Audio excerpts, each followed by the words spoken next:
Olá, hoje a gente vai mergulhar na história de uma das figuras mais paradoxais e, com certeza, mais influentes da história.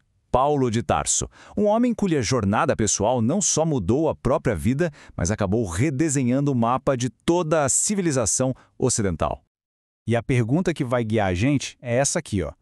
Como é que o maior perseguidor do cristianismo primitivo se tornou, de repente, seu maior apóstolo? Como que o homem que queria destruir uma fé acabou se tornando seu principal arquiteto? É, sem dúvida, uma das transformações mais radicais da história. E aqui a gente vê o ponto central da questão. De um lado temos Saulo, o fariseu, aquele defensor zeloso da lei, o perseguidor implacável. Do outro, Paulo, o apóstolo, o missionário, o mártir. Entender como uma pessoa se transformou na outra é a chave para desvendar o legado gigantesco que ele deixou. Então, para entender essa transformação toda, a gente precisa voltar para o começo. Quem era Saulo de Tarso antes que tudo mudasse? Olha, Saulo não era um opositor qualquer.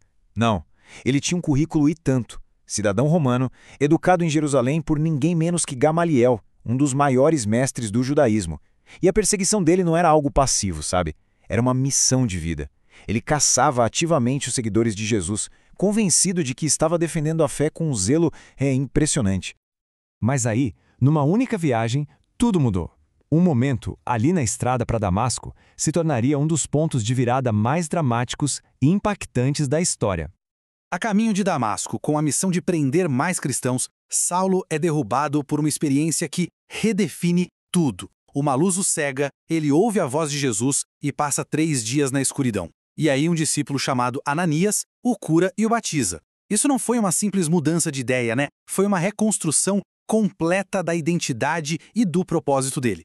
E essa conversão pessoal logo se transformou numa missão global que ia alterar para sempre o mapa religioso do mundo. Aqui está o ponto crucial. Paulo entendeu que a missão dele era levar a mensagem de Jesus para além das raízes judaicas. O foco dele passaram a ser os gentios, ou seja, os não-judeus. Naquela época, gente, essa era uma ideia absolutamente radical, que desafiava séculos de tradição cultural e religiosa. E ele colocou essa missão em prática de uma forma incansável. Como a gente vê aqui, as viagens missionárias dele foram épicas. Na primeira, ele rodou por Chipre e Ásia Menor. Na segunda, depois do importantíssimo Concílio de Jerusalém, ele levou a mensagem para a Grécia, pregando em cidades como Atenas e Corinto. Já a terceira viagem teve foco em Éfeso, antes do retorno dele a Jerusalém, onde ele acabou preso. Tudo isso, vale lembrar, enfrentando naufrágios, prisões e perseguição constante. Um dos momentos mais decisivos foi o Concílio de Jerusalém. Lá, Paulo debateu com os apóstolos originais e defendeu uma ideia revolucionária, que os novos convertidos, os não-judeus, não precisavam seguir toda a lei mosaica, as leis tradicionais do judaísmo, como a circuncisão. A vitória de Paulo nesse debate foi, fundamental. Foi isso que, na prática, abriu as portas do cristianismo para o mundo, definindo a fé como algo universal. E essa transição não foi nada fácil. Esse slide aqui ilustra perfeitamente os conflitos da época. Na carta aos Gálatas, Paulo conta como ele confrontou publicamente o próprio apóstolo Pedro em Antioquia justamente por causa dessa questão de como cristãos judeus e gentios deveriam conviver. Isso mostra a tensão enorme e a importância desse debate para o futuro da fé. Mas o legado de Paulo não está só nas viagens. Talvez o impacto mais duradouro dele esteja nos seus escritos, as cartas ou epístolas que ele enviava para as comunidades que fundava e que se tornariam a base da teologia cristã. No Novo Testamento, a gente encontra um total de 14 cartas ou epístolas, que são tradicionalmente atribuídas a ele. Esses textos são a nossa principal janela não só para a teologia dele, mas também para os desafios, conflitos e os detalhes da vida dele como missionário. São documentos históricos e teológicos de um valor incalculável. Só que a análise moderna deixou o cenário um pouco mais complexo.